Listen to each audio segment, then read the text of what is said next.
أعوذ بالله من الشيطان الرجيم. بسم الله الرحمن الرحيم.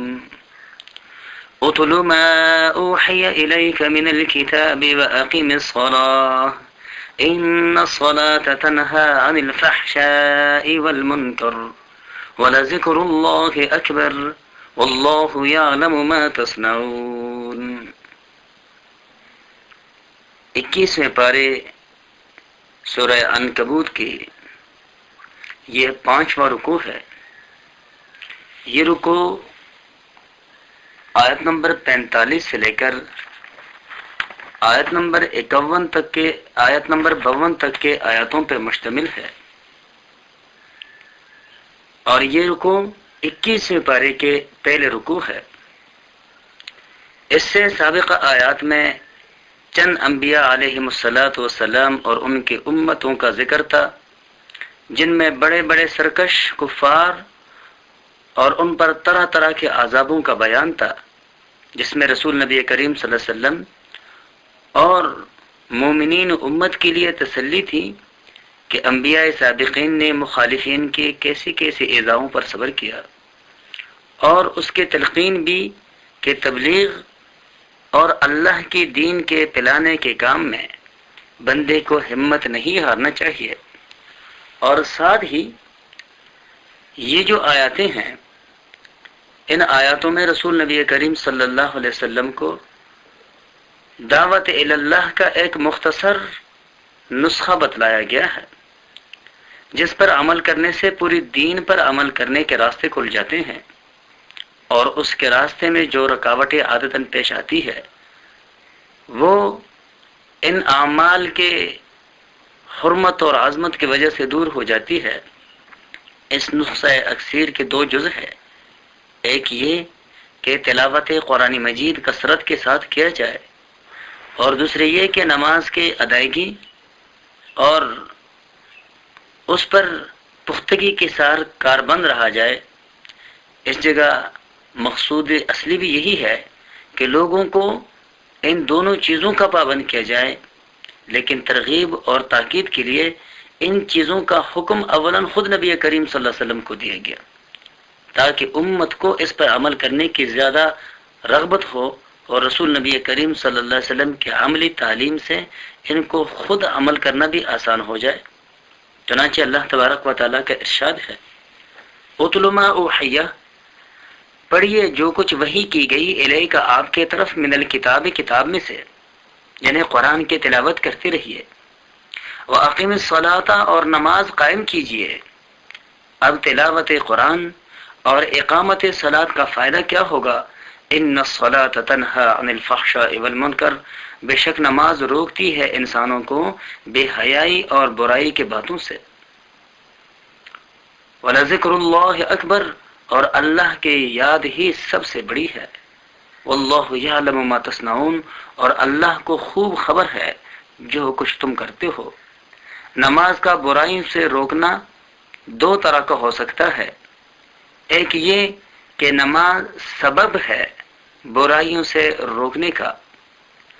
اور نماز میں یہ خاصیت اور تاثیر اللہ کی طرف سے رکھی گئی ہے کہ نمازی کو گناہوں اور برائیوں سے اللہ تبارک و تعالی اس نماز کے سبب سے روک دیں. جیسے کسی دوا کا استعمال کرنا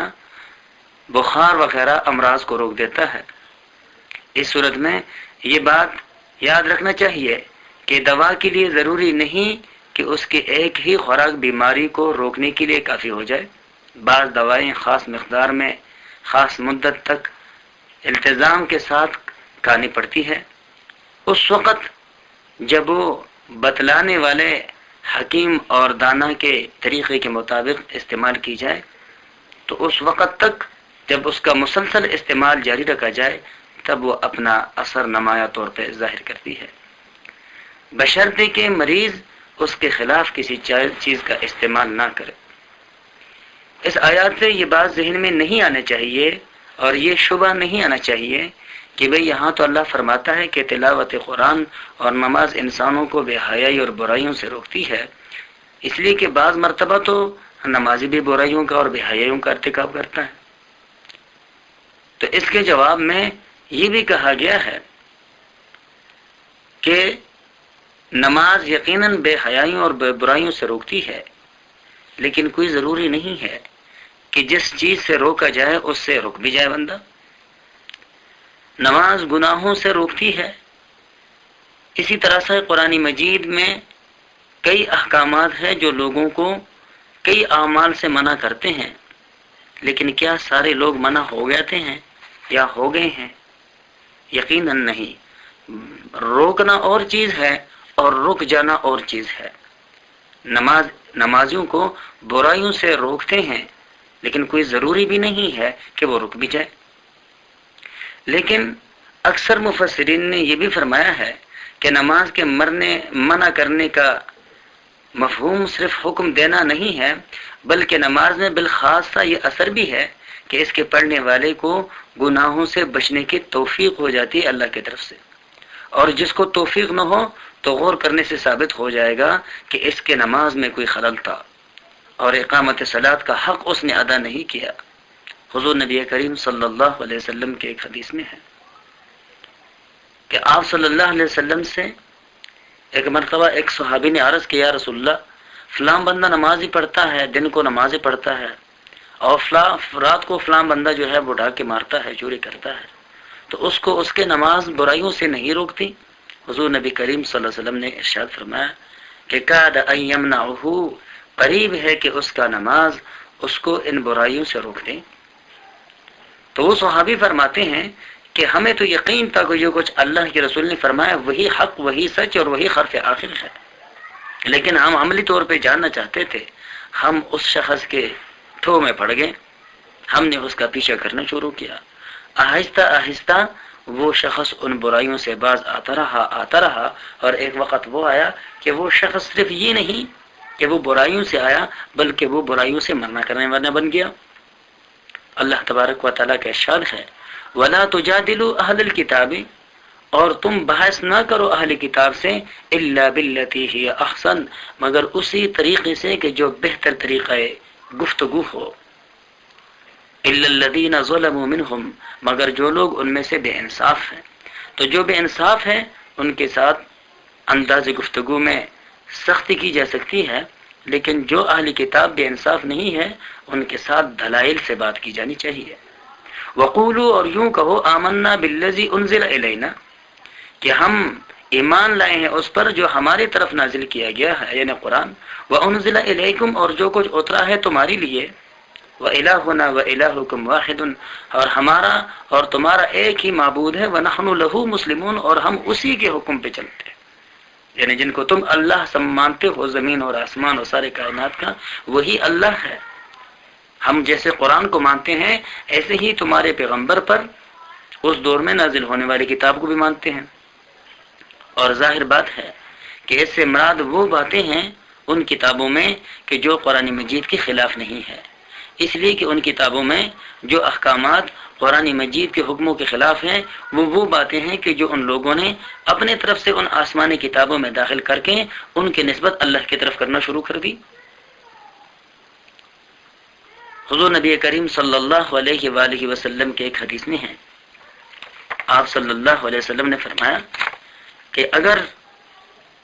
ہمارے سامنے گزشتہ آسمانی کتابوں کے حوالے سے کوئی واقعہ آ جائے تو لا نصدقہ ولا نکذبہ، ہم اس کا تصدیق بھی نہیں کریں گے اگر اس کی تصدیق قرآن مجید میں نہیں،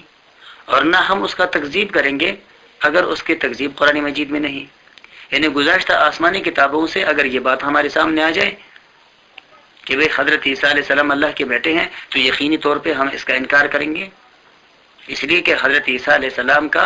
اللہ کا بیٹا نہ ہونا قرآن مجید میں اللہ نے خود بیان کیا ہے۔ اور وہ لوگ اپنی کتابوں کے حوالے سے جو اس بات کو بطور دلیل کے پیش کرتے ہیں، یقیناً وہ ان کے اپنے طرف سے زیادتیاں ہیں جو انہوں نے اپنے آسمانی کتاب میں داخل کی۔ اور جن احکامات کے بارے میں قرآن مجید میں تردید ہی نہیں ہے